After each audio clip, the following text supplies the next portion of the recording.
دنیا کا ہر انسان ایک آرام والی سکون والی زندگی گزارنا چاہتا ہے، انسانی فطرت ہے، کوئی مشقت نہیں چاہتا، کوئی تنگی نہیں چاہتا۔ تو جس اللہ نے ہمیں پیدا کیا اس نے ہمیں آسان زندگی کا راستہ بتایا، وہ قرآن ہے، اس کو ہم نے چھوڑ دیا ہے۔ ان قوم اتخذوا هذا القرآن مہجورا، کہ اللہ ہی ہیں جنہوں نے میرے قرآن کو چھوڑ دی۔ تو دنیا میں کوئی انسان یہ دعویٰ نہیں کر سکتا کہ میں تمہیں بہترین زندگی کا گر سکھاتا۔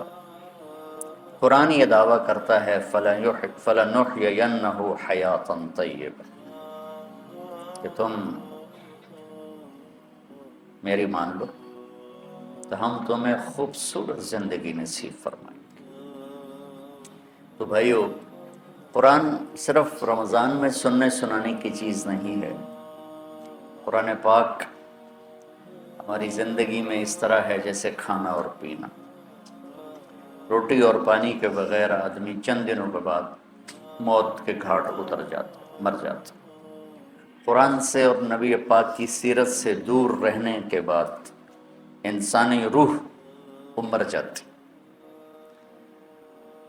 پھر وہ بس ایک مردہ لاش ہے، جو زندہ لاش ہے جو چل رہی ہے۔ تو صرف رمضان میں اس کا اہتمام نہ کیا جائے، قرآن پاک کو سارا سال پڑھا جائے۔ علماء نے اس کے ترجمے کر دیے ہیں، جس عالم کا ترجمہ آپ کو اچھا لگے آپ اس کا مطالعہ کریں۔ موجودہ اس وقت میں جو سب سے بہترین ترجمہ کیا ہے مفتی تقی صاحب دامت برکاتہم، آسان ترجمہ قرآن، وہ سب چونکہ باہر سے بھی لوگ آئے ہوئے ہیں، تو آپ پڑھا کریں، آپ کو بہت فائدہ ہوگا۔ سورہ بقرہ میں ایک چیز آج آپ کے شیخ صاحب نے یاد دلائی تھی، تو وہ مجھے خیال آیا کہ واقعی اس کو بیان کرنا چاہیے، وہ ہے آیت الکرسی،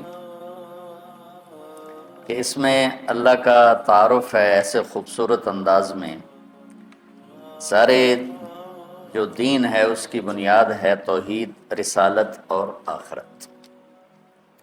یہ تین پلر ہیں کہ ہم لا الہ الا اللہ، اللہ کے سوا کوئی معبود نہیں ہے، وہ اس جہان کا بنانے والا ہے، لہذا مجھے اس کے مان کے چلنا ہے۔ کیسے ماننا ہے؟ محمد رسول اللہ، کہ محمد صلی اللہ علیہ وسلم آپ کے رسول ہیں، آپ کے بتائے ہوئے طریقے پر مجھے چلنا ہے۔ انہوں نے اللہ کی منشا، اللہ کی چاہت کو عملی طور پر 23 برس میں کر کے دکھا دیا، اور پھر کوئی 2.5-3 لاکھ 1,24,000 تو حج میں موجود تھے، صحابہ اس سے کم از کم دگنے ہوں گے، گن تو کوئی سکا نہیں، لیکن 1,24,000 مشہور ہو گیا۔ یہ وہ تھے جو حجاج اس وقت آپ کے ساتھ تھے، باقی اس سے زیادہ تھے صحابہ۔ تو ایک جماعت اللہ تعالیٰ نے ایسی دی میرے نبی کو، جنہوں نے اپنے نبی کی زندگی کو اپنے اندر اتارا اور پوری دنیا کے سامنے ایسا نمونہ پیش کیا۔ وہ معصوم نہیں تھے، معصوم انبیاء ہوتے، وہ محفوظ بھی۔ ہم نے ایک اصطلاح نکال لی کہ صحابہ معصوم نہیں تھے، محفوظ تھے۔ معصوم محفوظ میں تو کوئی فرق نہیں ہے۔ وہ ان کی سب سے بڑی فضیلت ہے، وہ مغفور تھے، اللہ نے ان کو معاف کر دیا۔ یہ ہے ان کی سب سے بڑی فضیلت۔ سب سے بڑی فضیلتوں میں سے ایک فضیلت کہ اللہ نے کہا کلن وعد اللہ الحسنی، میرا محبوب ہمارا وعدہ ہے سب کو جنت دوں گا، لہٰذا فلاں نے یہ کیا فلاں نے وہ کیا، اب اس پر بحث کرنا یہ ان کی شان کے مناسب نہیں ہے، خلاف ہے۔ جس اللہ نے فیصلہ کرنا ہے وہ قرآن میں پہلے فیصلہ کر کے سنا چکا ہے کہ ہم نے انہیں معاف کر دیا۔ تو وہ اگر ہم ان کو محفوظ سمجھیں، بھائی تم اس طریقے پر کیوں نہیں چلتے ہو؟ میرے نبی کا وہ تو جی نبی تھے، ہم کہاں نبی کے طریقے پر چل سکتے؟ اچھا بھائی ان کے ساتھی ہیں، وہ تو یہ محفوظ تھے، ہم کہاں اس کے طریقے پر چل سکتے ہیں؟ تو شیطان راستے بنا دے گا۔ وہ نہ معصوم تھے نہ محفوظ تھے، وہ ہماری طرح عام انسان تھے، لیکن ان کو نبی کی صحبت نے رنگ دیا۔ خطاؤں سے نہیں نکلے، لیکن اتنا اللہ اس کے رسول کو راضی کیا کہ اللہ نے کہا جاؤ سب معاف ہے۔ لا الہ الا اللہ کیسے کرنا ہے؟ محمد رسول اللہ۔ اور اس پر پھر آگے ایک موت کے بعد زندگی آ رہی ہے، اس میں اللہ تعالیٰ نے کامیابی اور ناکامی کا دار و مدار وہ اسی کلمے پہ رکھا ہے کہ جس کے پاس یہ کلمہ ہے اور اس کلمے کی ضروریات کو پورا کیا ہے وہ سیدھا جنت میں جائے گا، اور جس کے پاس یہ کلمہ ہے اور اس کی ضروریات کو پورا نہیں کیا اس کو جہنم میں جانا پڑے گا اللہ کے قانون کے مطابق۔ باقی جس کو چاہے معاف کر دو، اور جس کے پاس کلمہ بھی نہیں ہے اس کے لیے پھر میرے اللہ کا قانون سب سے مختلف ہے۔ تو اللہ کا تعارف سارا قرآن، پہلے قرآن کی ابتدائی الحمدللہ رب العالمین سے ہے۔ اس آیت کو اعظم آیت کہا جاتا ہے، قرآن کی سب سے عظیم آیت۔ ایک جگہ مجھے پڑھا ہوا یاد آیا کہ ساری آسمانی کتابوں کا سردار سید الکتب القرآن، قرآن ساری آسمانی کتابوں کا بادشاہ ہے، سردار ہے۔ وہ سید القرآن البقرہ، اور قرآن کی سردار سورہ بقرہ ہے۔ وہ سید البقرۃ آیت الکرسی، اور سورہ بقرہ کی سردار وہ آیت الکرسی ہے۔ اس کو اعظم آیا، سب سے عظیم، سب سے بڑی نہیں، سب سے بڑی آیت ہے اذا تداینتم بدین، بڑی سے مراد لمبی۔ اطول آیت وہ ہے یا ایھا الذین آمنوا اذا تداینتم بدین الی اجل مسمی فاکتبوہ۔ یہ ہے اعظم آیت، سب سے عظیم آیت۔ تھوڑا سا اس پہ ہم بات کریں، لیکن کچھ باتیں اور اسی کے ساتھ یاد آ گئیں۔ اخوف آیا، قرآن میں سب سے زیادہ ڈرانے والی آیت، سب سے زیادہ ہلا دینے والی آیت ہے فَمَن يَعْمَلْ مِثْقَالَ ذَرَّةٍ خَيْرًا يَرَهُ وَمَن يَعْمَلْ مِثْقَالَ ذَرَّةٍ شَرًّا يَرَهُ۔ یہ قرآن کی سب سے دھمکی دینے والی آیت ہے، ڈرانے والی آیت ہے کہ ایک رائی کے برابر اچھائی کرو گے تو تول کے دکھا دوں گا، اور برائی کرو گے تو تول کے دکھا دوں گا، اور اس پر جزا ہے، اس پر سزا ہے۔ وَإِن كَانَ مِثْقَالَ حَبَّةٍ مِّنْ خَرْدَلٍ أَتَيْنَا بِهَا وَكَفَىٰ بِنَا حَاسِبِينَ۔ کہ ایک رائی کے برابر بھی کوئی چیز ہے جو نظر بھی نہیں آتی ہے، میں اس کو بھی تول کر تمہارے سامنے کر دوں گا۔ اور قرآن کی سب سے شدید آیت اشد آیت علی اہل النار، قرآن کی سب سے شدید آیت اہل جہنم کے لیے فذوقوا فلن نزیدکم الا عذابا۔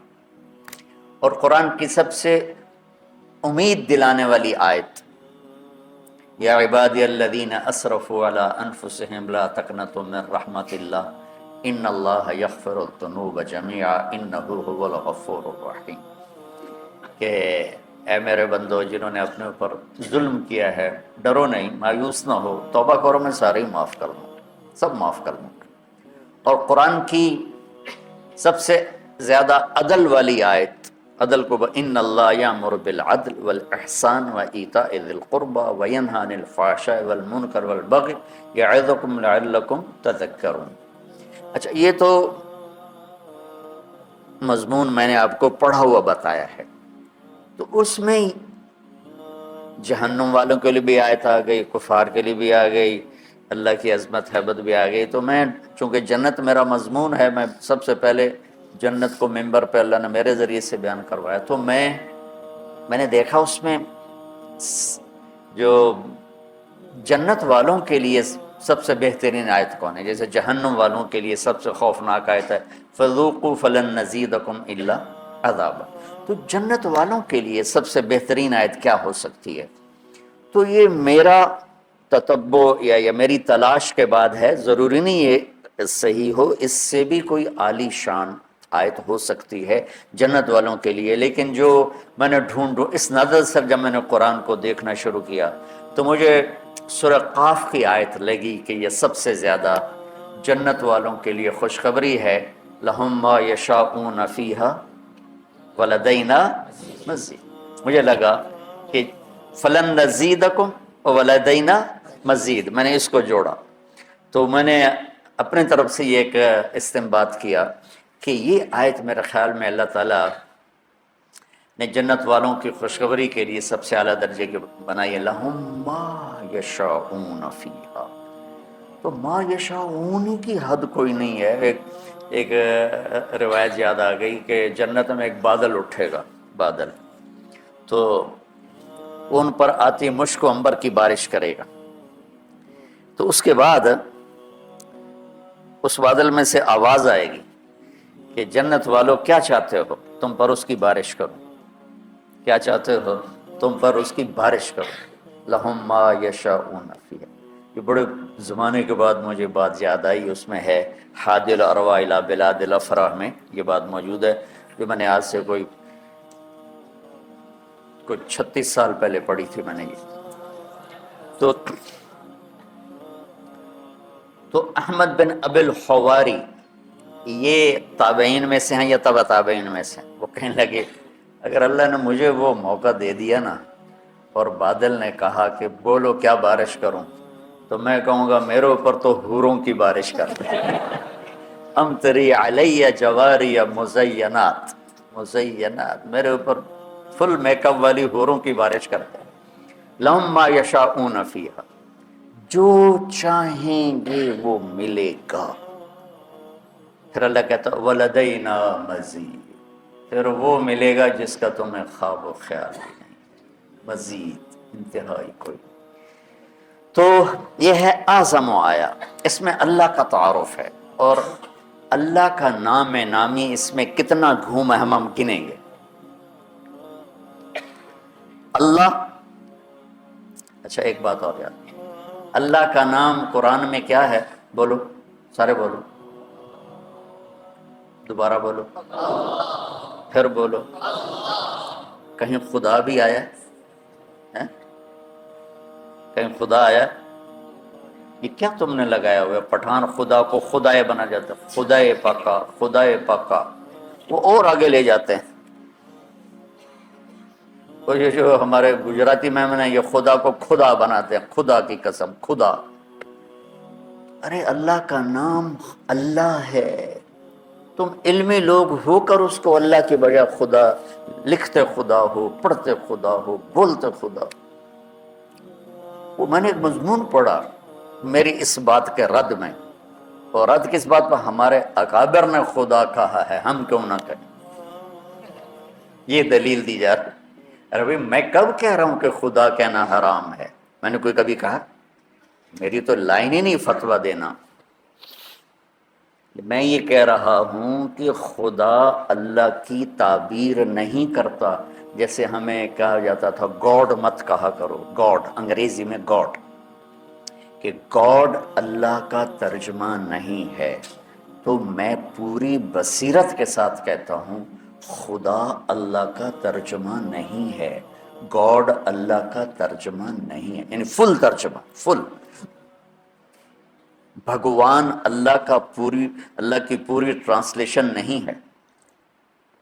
ایشور، دیوتا، اوتار، بھگوان، خدا، گاڈ، اور جتنے دنیا میں مختلف زبانوں میں نام ہیں، کوئی نام اللہ تعالیٰ پر پورا فٹ نہیں آتا سوائے اس کے جو اللہ نے خود بتایا، اللہ، میں اللہ ہوں۔ تو خدا نہ کہا کرو، منع نہیں ہے، دیکھو بار بار سنو، بار بار سنو، کیونکہ تم سو کے سنتے ہو، باہر جا کے فتوے لگاتے ہو۔ میں گورنمنٹ کالج لاہور جب پڑھتا تھا تو ہسٹری، تاریخ کا ہو رہا تھا لیکچر، پیریڈ یار، تو ایک لڑکا پیچھے سو رہا تھا، وہ جو ہسٹری کے پروفیسر تھے وہ بتا رہے تھے صحرائے گوبی کے بارے میں۔ صحرائے گوبی ہے چین اور منگولیا، چائنا سے چلتی ہے، منگولیا میں داخل ہوتی ہے، اور منگولیا والا جو حصہ ہے صحرائے گوبی کا، اس میں چنگیز خان پیدا ہوا، اور مغل قوم پیدا ہوئی جنہوں نے دنیا کو ہلا کے رکھ دیا۔ اچھا، اب ان کی نظر پڑ گئی، ان کا roll number 56، yes sir, where is صحرائے گوبی؟ صحرائے گوبی کہاں ہے؟ سر چھانگا مانگا میں ہے۔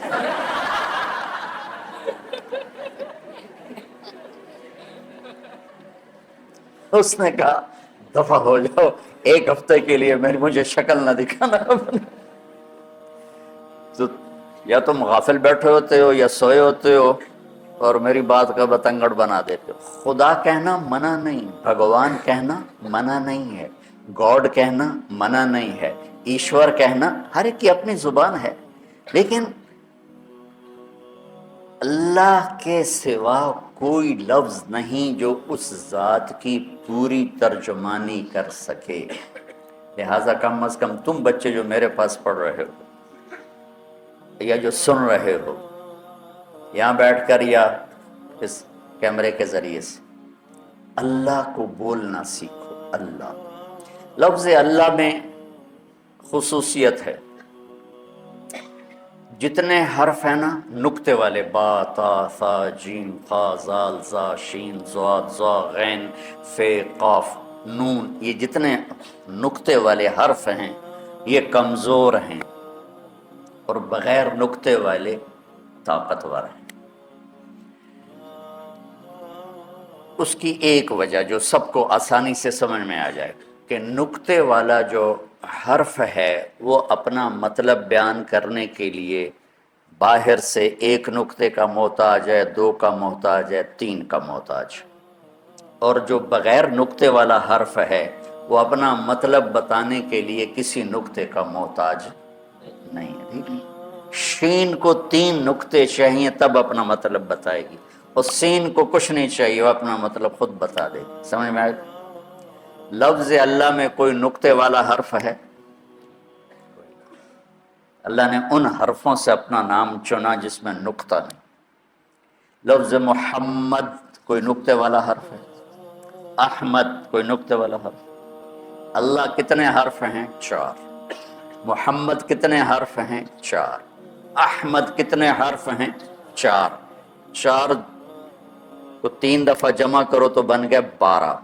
تو جب اللہ نے کلمہ جوڑ کے دیا تو لا الہ الا اللہ بھی 12 حرف ہیں اور محمد رسول اللہ بھی 12 حرف ہیں۔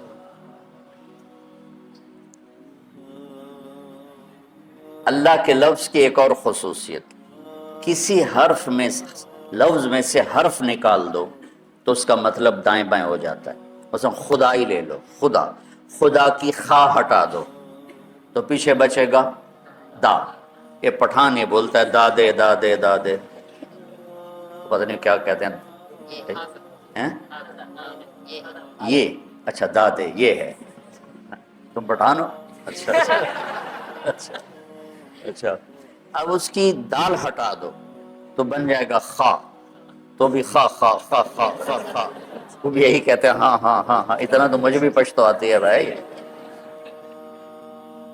اس کا آخری الف ہٹا دو تو وہ خد بن گیا یا خود بن گیا یا خد بن گیا یا کیا بن گیا۔ لفظ خدا سے میں نے آپ کو مثال دے دی کہ حرف نکالا مطلب بدل گیا۔ یہ لفظ اللہ ہے، الف لام لام ہا، یہ الف ہٹا دو پیچھے بچا للہ، تو للہ ما فی السماوات و ما فی الارض۔ ایک حرف نکلنے کے باوجود بھی ترجمہ اللہ کی طرف جا رہا ہے۔ یہ لام ہٹا دو پیچھے بچ گیا لہو، تو قرآن کہتا ہے لہو ما فی السماوات و ما فی الارض۔ یہ آخری لام ہٹا دو تو پیچھے بچ گیا الہ، تو قرآن کہتا ہے وہو الذی فی السماء الہ و فی الارض الہ۔ سارا کچھ ہٹا کے ہا کی پیش باقی رکھو اور سب ہٹا دو تو اللہ کہتا ہے اللہ لا الہ الا ہو کہو اللہ، لہو کہو اللہ، الہ کہو اللہ، للہ کہو اللہ، اور اللہ پھر اللہ ہے۔ اس کی عادت ڈالو کہ تم، چونکہ لفظ اللہ جب آپ بولتے ہیں تو تمام اللہ کے صفاتی نام اس کے اندر موجود ہیں۔ اور خدا کسے کہتے ہیں؟ خود آ، جسے کسی نے نہ بنایا ہو اسے کہتے ہیں خدا۔ کسی فارسی دان نے یہ لفظ بنایا ہے تو ہمارے بر صغیر میں فارسی قومی زبان تھی مغلیہ دور میں، تو لہٰذا یہی پھیل گیا۔ تو میں اس کو کوئی ناجائز نہیں کہہ رہا، کوئی حرام نہیں کہہ رہا ہوں، لیکن میں یہ کہہ رہا ہوں جب اللہ اپنا تعارف کرا رہا ہے اللہ، تو تم مولوی تو اللہ کہا کرو۔ تو اب دیکھو اس میں اللہ کا نام کتنی دفعہ آ رہا ہے، اللہ، لا الہ الا ہو، دو ہو گیا، الحی، تین، القیوم، چار، لا تاخذہ، ہو ضمیر ہے، پانچ، لہو ما فی السماوات و ما فی الارض، چھ، من ذا الذی یشفع عندہ، سات، الا باذنہ، آٹھ، یعلم، نو، من علمہ، دس، الا بما شاء، گیارہ، وسع کرسیہ، بارہ، ولا یعودہ، تیرہ، حفظ میں مصدر میں ضمیر، چودہ، وہوا، پندرہ، العلی، سولہ، العظیم، سترہ، 17 دفعہ اللہ کا نام اس میں آتا ہے، 17 دفعہ، اس لیے اس کو کہتے ہیں عظیم ترین آیت، قرآن کی عظیم آیت۔ اور کیا ہے اللہ کا تعارف؟ اللہ کون ہے؟ لا الہ الا ہو، جو لا کہا وہ لا ہوا، وہ لا بھی اس میں لا ہوا، جز لا ہوا، کل لا ہوا، پھر کیا ہوا؟ اللہ ہوا۔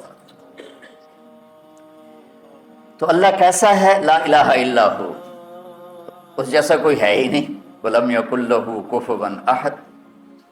تو دل میں تو آتا ہے، سمجھ میں نہیں آتا، بس جان گیا میں تیری پہچان یہی ہے۔ لا تدركه الابصار وهو يدرك الابصار وهو اللطيف الخبير، لا تراه العيون ولا تخالطه الظنون ولا يصفه الواصفون ولا تغير الحوادث ولا يخشى الدوائر، يعلم عدد قطر الامطار وعدد ورق الاشجار وعدد ما اظلم عليه الليل واشرق عليه النهار، ويعلم مكائيل البحار ومثاقيل الجبال، لا تواري منه سماء سماء ولا أرض أرضا ولا بحر ما في قعره ولا جبل ما في وعره۔ کیا سبحان، یہ اللہ ہے، یہ اللہ ہے۔ ایک بدو نے یہ دعا مانگی جو میں نے آپ کو دہرائی، تو اس کے بعد اس نے اللہ کی تعریف کر کے پھر دعا مانگی، یا اللہ اجعل خیر عمری آخرہ وخیر عملی خواتیمہ وخیر ایامی یوم القاک فیہ، یا اللہ آخری حصہ عمر کا بہترین کر دے، آخری عمل زندگی کا بہترین کر دے، اور ملاقات کا دن سب سے خوبصورت کر دے۔ تو آپ یہ سن رہے تھے، اس اونچی آواز میں دعا مانگ رہا تھا، تو آپ نے حضرت بلال سے پوچھا دیر بعد کچھ ہے؟ کہا جی ایک سونے کی ڈلی پڑی کر لیا۔ عمر بھائی ادھر آؤ، کہ یہ آپ کو گفٹ کر رہا ہوں، ہدیہ۔ کہا جی بہت مہربانی۔ پھر آپ نے فرمایا تجھے خبر ہے میں نے تمہیں یہ ہدیہ کیوں دیا ہے؟ کہ لصلۃ بینی و بینک، کا رشتہ داری کی وجہ سے؟ کہا نہیں، رشتہ داری کی وجہ سے نہیں، بحسن ثنائک علی اللہ، ابھی تو نے اللہ کی خوبصورت تعریف کی ہے، اس پر تمہیں یہ دیا۔ تو اللہ اس کو کتنا دے گا؟ لا الہ الا ہو۔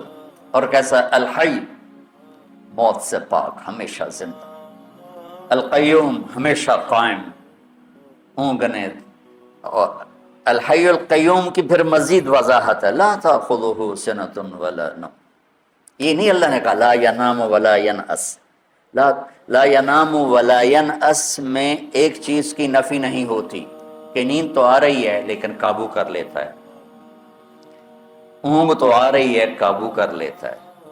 تو اگر ہوتا نا لا ینام ولا ینعس تو پھر اس مفہوم کی نفی نہیں ہوتی تھی۔ تو لا تاخذہ میں اس کی نفی ہے کہ اس کو نیند آتی ہی نہیں، وہ اونگتا ہی نہیں، وہ نیند اور اونگ سے پاک ہے۔ ایک دفعہ موسیٰ علیہ السلام سے ان کی قوم نے پوچھا تیرا رب سوتا ہے؟ تو یہ بنی اسرائیل بھی عجیب بادشاہ قوم تھی، 40 سال موسیٰ علیہ السلام کے ساتھ رہے اور اتنے بڑے بڑے معجزے دیکھے، سمندر پھٹا اور جو آیات مبینات تھی وہ دیکھی، کیا کچھ نہیں دیکھا، اور سمندر سے پار ہوئے، فرعون غرق ہوا، پھر چند قدم چلے تھے تو آگے لوگ پتھر کی پوجا کر رہے تھے، تو کہنے لگے موسیٰ ایک خدا ہمیں بھی لے کر دو، اجعل لنا الہا کما لہم آلیہ، عقلوں بالکل ہی پیدل ہے انسان۔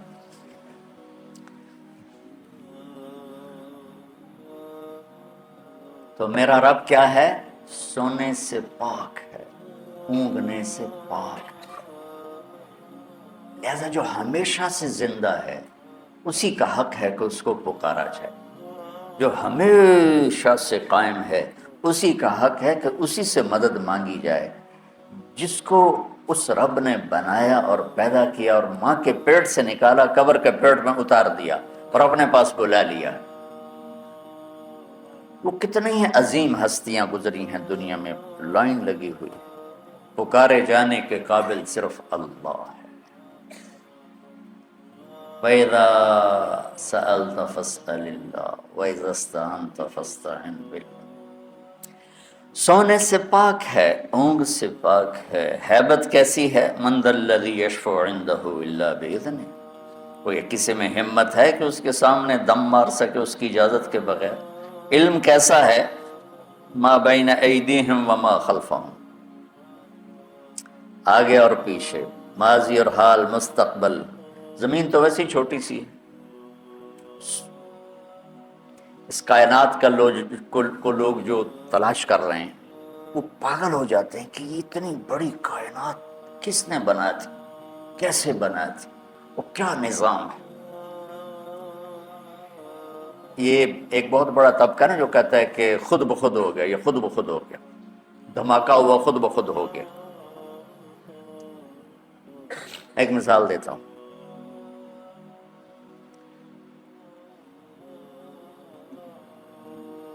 یہاں ایک دھماکہ ہو اور آپ سارے اڑتے بستروں کے اوپر جا کے لیٹ کے آرام سے سو جاؤ، کیا یہ ممکن ہے؟ یہاں سے دھماکہ ہو اور آپ اڑتے ہوئے دسترخوان پہ پہنچ کے سحری کھانا شروع کر دو، کیا یہ ممکن ہے؟ ایک دھماکہ ہو اور لوہا بندر بن جائے، یہ ممکن ہے؟ لوہا چلو لوہا تلوار بن جائے، یہ ممکن ہے؟ اللہ تعالیٰ بیٹا گمراہی سے بچائے۔ یہ کیسا دھماکہ ہے؟ ایک کائنات میں دھماکہ ہوا، اور کس دھماکے سے تو چیزیں تباہ ہوتی ہیں، برباد ہوتی ہیں، ٹوٹتی پھوٹتی۔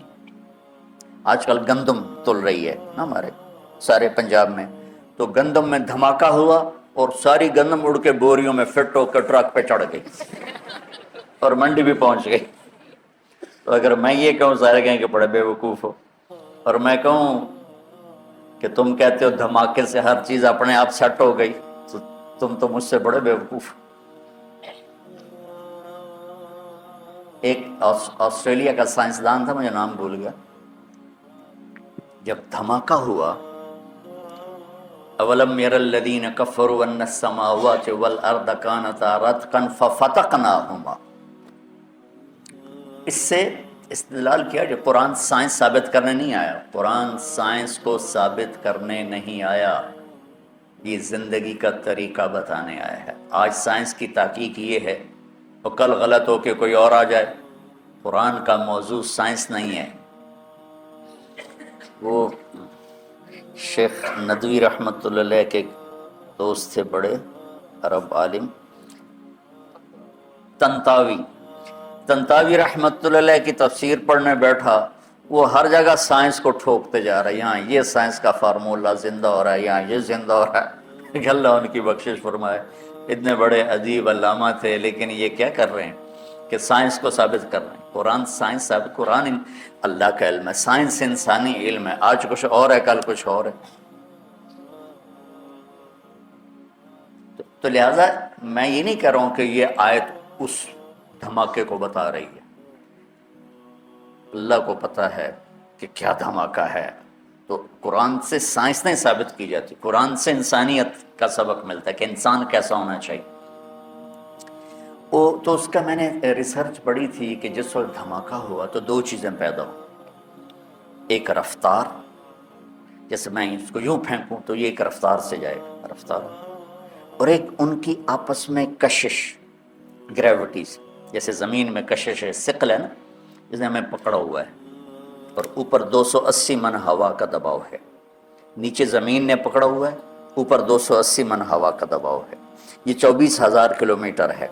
اگر یہ 48,000 کلومیٹر ہوتی تو اس کا جو تھا کشش وہ دگنی ہو جاتی.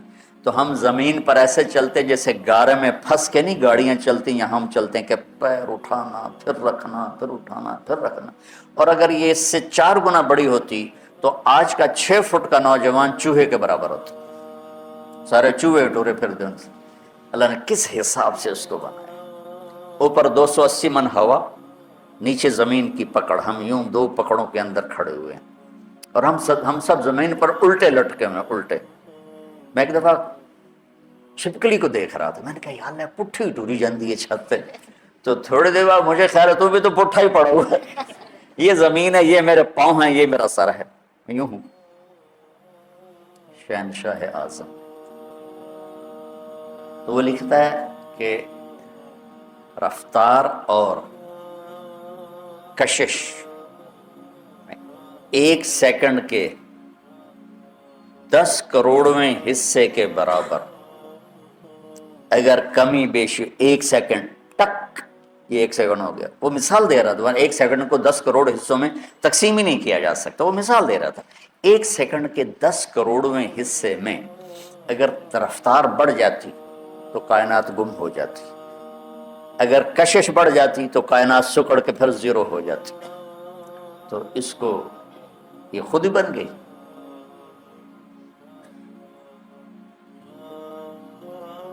کیسے ہو سکتا ہے؟ ما بین ایدیہم وما خلفہم، کل کائنات اس کی. علامہ اقبال رحمۃ اللہ علیہ جیسا شاعر نہ عربوں میں دیکھا ہے نہ عجموں میں دیکھا. وہ کہتے ہیں ہیچ چیزیں خود بخود چیزیں نشد، ہیچ آہن خنجرے تیغے نشد، ہیچ حلوائی نشد استاذ کار، تا غلام شکر ریزے نشد، مولوی ہرگز نشد مولا روم، تا غلام شمس تبریز نشد. وہ کہتے ہیں کوئی چیز خود بخود بھلا بن جاتی ہے. لوہا پڑے پڑے چھری بن جائے گا. ماں کے پیٹ سے کوئی حلوائی پیدا ہوتا ہے، وہ سیکھتا ہے. مولوی روم سے مولانا روم شمس تبریز کے ذریعے سے بنا، ایسے تھوڑا ہی بنا. مولانا روم تو فلسفی تھے، منطقی تھے. کمال بات ہے. آج ہمارے دینی مدرسوں میں منطق پڑھائی جا رہی، سارے جہان کا جھوٹ اکٹھا کر کے. شکر ہے میں تمہیں نہیں پڑھاتا ہوں. کلو آبا کلو باجا کلو آجا لا الہ. اور پھر بعضے اتنے متعصب دیکھے کہ اس کے بغیر تو قرآن بھی سمجھ میں نہیں آتا. لا الہ الا اللہ. وہ فلسفی تھے، منطقی تھے. عجم پہ فلسفہ غالب تھا، عرب پہ قرآن غالب تھا. پھر عرب مغلوب ہوئے، عجم غالب ہوئے، تو پھر فلسفہ ہی سب کچھ بن گیا. فلسفہ رہ گیا تلقین غزالی نہ رہی، رہ گئی رسم اذاں روح بلالی نہ رہی، فلسفہ رہ گیا تلقین غزالی نہ رہی. تو یہ پڑھا رہے تھے مسجد میں، ان کی کتابوں کا ڈھیر سامنے رکھا ہوا تھا ہاؤس کے پاس. تو شمس تبریز آئے، دیہاتی شکل، گنوار جیسے ہوتے نا، بدو. تو بڑے معصوم انداز میں مولانا روم سے پوچھا این چیست، وہ کتابیں تھیں، کہ یہ کیا ہے؟ تو انہوں نے دیکھا دیہاتی ہے، تو انہوں نے بڑے تکبر سے کہا این آن است کہ تو نمی دانی. ارے پاگل، یہ وہ جو تو نہیں جانتا. تو وہ ایک دم آگے بڑے، کتابوں کو دھکا دیا. وہ ترتیب سے پڑھی تو یوں دھکا دیا، ساری حوض میں جا گری. تو انہوں نے کہا تیرا بیڑا بڑھ جاوے، نام مراد ایک ہی کی تھے. کوئی پریس تو تھا نہیں، جاؤ بھائی اردو بازار سے نہیں خرید کے لے آؤ. تو ہاتھ سے لکھا تھا. تو نے میری زندگی کی محنت برباد کر دی. تو وہ کھڑے ان کی گالیاں سنتے رہے. پھر حوض میں اترے اور ایک ہی کتاب کو نکالیں، خشک بالکل، اور سامنے رکھ دی. یوں جھاڑیں مٹی نکلو سامنے، ساری کتابیں خشک کی خشک نکال کے باہر. اب مولانا روم بولے یہ چیز یہ کیا ہے؟ تو اب تبریز بولے این آن اس کہ تو نمی دانی، یہ وہ ہے جو تو نہیں جانتا ہے. مولوی ہرگز نشد مولا روم، تا غلام شمس تبریز نشد. میں گیا ہوں ان کے دربار پر، حاضری دی تھی جب ترکی ہماری جماعت گئی. ہماری تشکیل نہیں تھی، کونی ہے، میں نے کہا میں نے جانا ہے مولانا روم. ہم نے پورا فلائٹ لی اور 8 گھنٹے فلائٹ لیٹ ہو گئی، جہاں وہ ایئرپورٹ پر بیٹھ ہماری تباہی پھر گئی. تو شمس تبریز بھی وہیں ہیں اور مولانا روم بھی وہیں ہیں، لیکن پھر نصیب اپنا اپنا ہے. شمس تبریز کے مزار پر چند لوگ تھے اور مولانا روم کے مزار پہ میلہ لگا ہوا تھا. اور ایک عجیب بات بتاؤں، جتنے ہم مسلمان تھے اس سے زیادہ غیر مسلم تھے وہاں.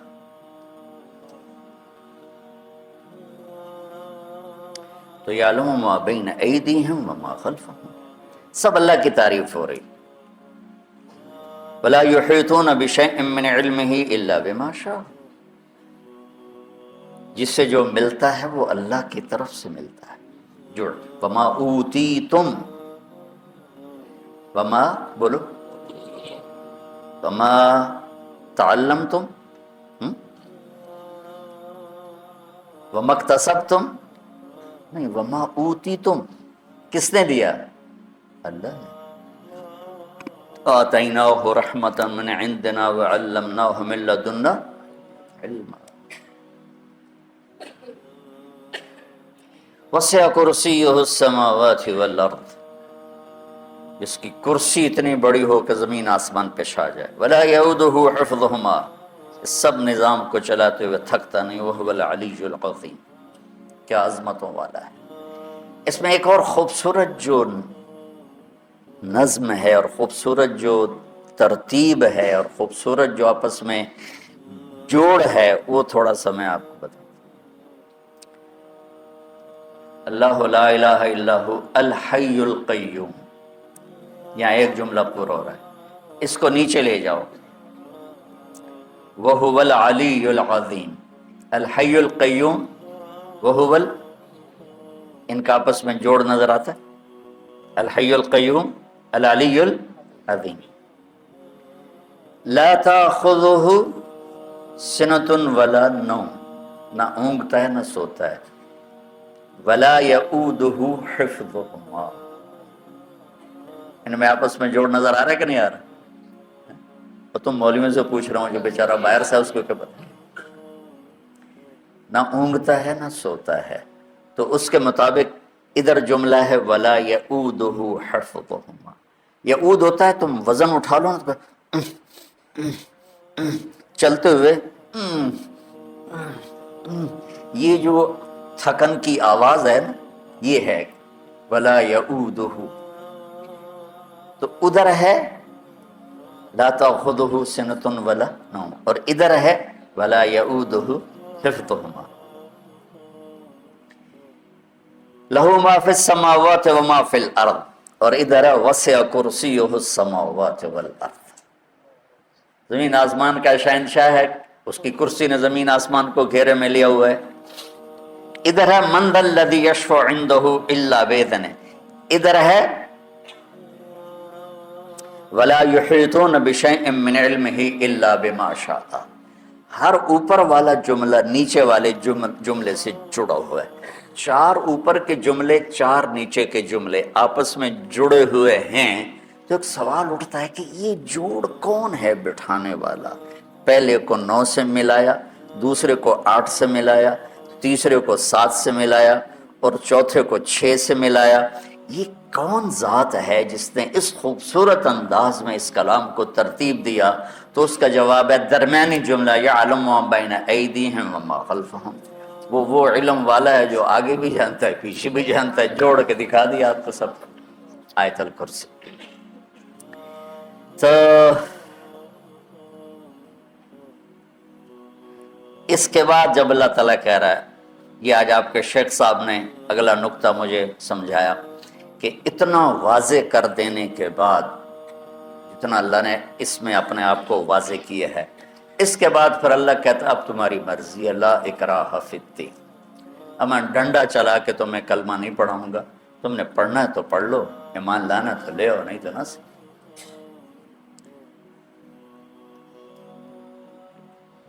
کیونکہ زبردستی کا ایمان تو چلتا نہیں. تو یہ کام آپ بچوں کا ہے، اللہ کا تعارف کرو. میں پچھلے 20 سال ہو گئے۔ اس سے پہلے میرا علمی ذوق تھا نا، تو میں ہر بیان نیا کرتا تھا، کوشش کرتا تھا کہ ہر بیان نیا ہو، ترتیب، آیات۔ اس وقت مستحضر بھی بہت کچھ تھا۔ 2000 کے بعد اللہ تعالیٰ نے نا میرا رخ بدلا، اور میں نے صرف اللہ کو بولنا شروع، اللہ، اس کا رسول، جنت تو بہت پہلے شروع کر دی تھی، پھر اس کے ساتھ معاشرت اور اخلاقیات۔ اس وقت دنیا اللہ کو پہچانتی نہیں، اہل ایمان اللہ کو جانتے نہیں، اس کی طاقت کو جانتے۔ کلمہ پڑھنے کے بعد کبھی کہیں گرے پڑے ہیں، کبھی کہیں گرے پڑے ہیں، اس کے در پر گرنے کی بجائے کتنے دروں پر جا کر گرے پڑے، اور اس کو چھوڑ کر ان کو پکار رہے ہیں جو خود محتاج۔ غنی تو ایک اللہ ہے۔ تو بچوں، اللہ کا تعارف کروانا یہ آپ اور ہم سب کی ذمہ داری ہے۔ اللہ کے نبی کا تعارف کروانا میری آپ کی سب کی ذمہ داری ہے۔ اللہ تعالیٰ کی آخرت کا، جنت کا تعارف کروانا میری آپ کی سب کی ذمہ داری ہے۔ یہ مضمون بہت لمبا ہو گیا، ایک میں یہاں سے یہ آپ کے استاد صاحب مجھے جمع کر کے دے دیتے ہیں، تو میں اس میں سے جو سمجھ میں آتا ہے عرض کر دیتا ہوں۔ اس میں ایک اور مضمون میں بیان کرنا چاہوں گا، یوصیکم اللہ فی اولادکم للذکر مثل حظ الانثیین۔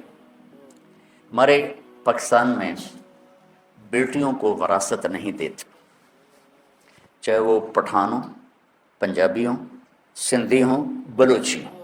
4 قومیں بڑی ہیں، اوپر چل جاؤ بلتستانی ہوں، یہ 5 بڑی قومیں آباد ہیں۔ شاید کوئی لاکھوں میں ایک ایسا کرتا ہو تو کرتا ہو۔ اللہ تعالیٰ نے، آپ نے کہا تعلم الفرائض فإنها نصف العلم، آپ نے فرمایا وراثت کا علم حاصل کرو، یہ آدھا علم ہے۔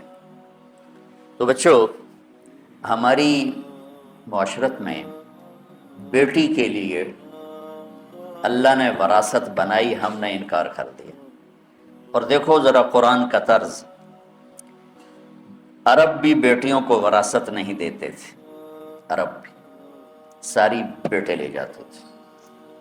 اور میں اٹلی گیا، وہاں کا عجب قانون دیکھا کہ وہاں جو زرعی زمین، اس کا قانون کہ ساری زمین بڑے بیٹے کو ملے گی، باقی بیٹے ہیں بیٹیاں کسی کو کچھ نہیں ملے گا، ساری زمین بڑے بیٹے کو ملے گی، یہ وہاں کا حکومتی قانون۔ عرب بچیوں کو وراثت نہیں دیتے تھے۔ تو پھر سوال قرآن یوں اٹھا تھا کہ بیٹیوں کا کتنا حصہ ہے، چونکہ ان کو تو ملتا ہی کچھ نہیں، تو قرآن آنا چاہیے تھا کہ للانثی مثل نصف حظ الذکر، لیکن قرآن نے یوں سوال اٹھایا کہ بیٹوں کا حصہ ہی کوئی نہیں، تو ان کو کتنا دیا جائے؟ میری بات سمجھ میں آ رہی؟ قرآن نے یوں عبارت کو اٹھایا کہ جیسے بیٹوں کا وراثت میں حصہ ہی کوئی نہیں، اور سارا حصہ ہے بیٹیوں کا۔ تو پھر پوچھنے والا پوچھتا یا اللہ، تو ایک بیٹے کو کتنا دیا جائے؟ تو اللہ کہتا ہے للذکر مثل حظ الانثیین، جتنا 2 بیٹیوں کو ہم دینے کا کہہ رہے ہیں اتنا ایک بیٹے کو دے دیا جائے۔ سبحان، کیا کہا! تو اس میں دیندار، دنیا دار سب برابر ہے، کوئی اپنی بچیوں کو حصہ نہیں دیتا۔ اللہ تعالیٰ، آپ جو باہر سے آئے بیٹھے ہو، آپ کو اپنی، جب اللہ آپ کو اس کا موقع دے، یا جو سن رہے ہیں، جس پیٹ سے بیٹا نکلا اسی پیٹ سے بیٹی نکلی۔ ہمارے ذمہ دار پتہ کیا کہتے ہیں؟ کیوں بھائی ساڑی زمین پرائے بوے ٹور جاوے، اسی کیوں دے بھی؟ سمجھ رہے؟ میری بات سمجھ میں کہ ہم زمین بیٹی کو دیں گے تو وہ تو لے جائیں گے اس بیٹی کے سسرال والے، ہماری زمین اور دوسرے کے پاس چلی جائے۔ تو اس بے وقوف کو یہ نہیں پتا بیٹی تو تیری ہے، تیری کمر سے نطفہ نکلا ہے، تیری بیگم کے پیٹ میں وہ پرورش پڑی، اس نے پرورش پائی، جس میں تیرے بیٹے نے پرورش پائی اس میں تیری بیٹی نے پرورش پائی۔ کوئی ہمارے ذمہ داروں میں کوئی مانگ لے نا بہن حصہ، تو اس سے بائیکاٹ ہو جاتا۔ سلام دعا ختم ہو جاتی، تو بیچاریاں صبر کر کے چپ کر کے چلی جاتی، مانگتی نہیں ہے کہ ذلیلوں کی جیلی انگوٹھے لگوا کے کسی نوکرانی کو لائیں گے، اس کا انگوٹھا لگوائیں گے، پیسے پٹواری کو دیں گے اور زمین بیٹوں کا نام کر دیں گے۔ عدالت میں قسم اٹھا دیں گے میری بیٹی ہے ہی کوئی نہیں، اور ساری زمین بیٹوں کو دے۔ یہ سارے وہ واقعات ہیں جو میں اپنے علاقے میں دیکھے ہوئے ہیں۔ ہمارا سارا علاقہ ہی ذمہ داروں کا، اور ہم قدیم ذمہ دار بیٹھے ہیں۔ یہ تو نوکرانیوں کے انگوٹھے لگوا کے پٹواری تحصیلدار کو پیسے دیے، زمین بیٹے کا نام، کہ جی میری بیٹی نے دے دی، اے دیکھو انگوٹھا۔ اب کون جا کے انگوٹھے چیک کروائے گا؟ وہ بیچاری کہاں جائے گی عدالت؟ یا باپ جا کے عدالت میں قسم اٹھا دیتے میری تو بیٹی کوئی۔ تو بچوں، یہ بہت بڑا ظلم ہے جو بچیوں پر ہو رہا ہے۔ ایک چھت کے نیچے پروان چڑھنے والے بہن بھائی، ایک چھاتی کا دودھ پینے والے بہن بھائی، ایک آنگن میں کھیلنے والے بہن بھائی، یہ کیا ظلم و ستم ہے کہ بیٹے کو سب کچھ دے دیا جائے اور بیٹی کو کچھ بھی نہ دیا جائے۔ میں نے بہت عرصے سے یہ مضمون چلایا ہوا ہے، اور اللہ کے فضل سے بہت لوگوں نے اپنی جائیدادیں زمینیں بہنوں کو دی۔ مجھے منڈی بہاؤالدین کا ایک سنانے لگا ساتھی کا کہ تیرا بیان سنا تو میں گیا اپنی بہن کے پاس، میں نے کہا اپنی زمین دا حصہ لے لے۔ وہ کہ نہیں میں نہیں لینا، بس میں تن دیتا، میں نہیں لینا۔ تو میں نے کہا میں تیرے نام کروا دیتا ہوں، اس کے بعد پھر تو خوشی سے دوبارہ میرے نام کروانا۔ کہنے گے ٹھیک ہے۔ تو میں نے اس کے نام کروا دی۔ تو ہفتے بعد میں گیا، میں کہ ہن کی حصہ لے کے میرے اپنے بچے نے میں کیوں دے ماں؟ وہ تو پہلے بیچاری ڈری ہوئی کہہ رہی تھی۔ تو عورت بیچاری مظلوم ہے جہاں بھی ہے۔ کہیں کہیں ہوتی ہیں شیرنیاں جو وڈ کھاندیاں، ورنہ تو اکثر بیچاری بھیڑ بکریوں کی طرح ذبح ہی ہوتی رہتی۔ تو میرے عزیزو، آپ لوگ نکل رہے ہو، کل آپ کو کوئی ایسی اللہ جگہ دے جہاں آپ کو اللہ کا دین پیش کرنا پڑے تو معاشرت بیان کرو۔ بیٹیوں پر ظلم ہے، بیویوں پر ظلم ہے، ماؤں پر ظلم ہے، بہنوں پر ظلم ہے۔ ہمارے دریائے راوی ہمارے قریب بہتا تھا، جب کبھی ہم سندھ تاج سے پہلے دریائے راوی ایک بکھرا ہوا دریا ہوتا تھا۔ کتنی بچیاں اس دریا کی موجوں میں دفن ہو کے۔ بیٹا کھلم کھلا زنا کرتا ہے، کہ کوئی گال نہیں، چھوڑ چھکر ہے۔ بیٹی پہ شک پڑ جاتا تھا، دریائے راوی میں پھینک کے آ جاتا تھا، ذبح کر کے راوی میں پھینک دیتے تھے۔ بے غیرت تو وہ ہیں جو اتنا بڑا ظلم کر رہے ہیں۔ بیٹی انسان نہیں، اس سے خطا نہیں ہو سکتی۔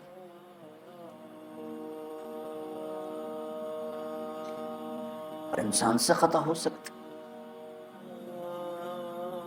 اللہ نہ کرے کہ کوئی مرد عورت کسی ایسی برائی میں مبتلا ہو، لیکن اگر ہو جائے تو اس کا مطلب یہ تھا زہر کھلا دیتے۔ کتنے واقعات میری آنکھوں کے سامنے، میں چونکہ اسی معاشرے میں رہا اور ہماری تہذیب تھی، بہت ظلم ہوئے۔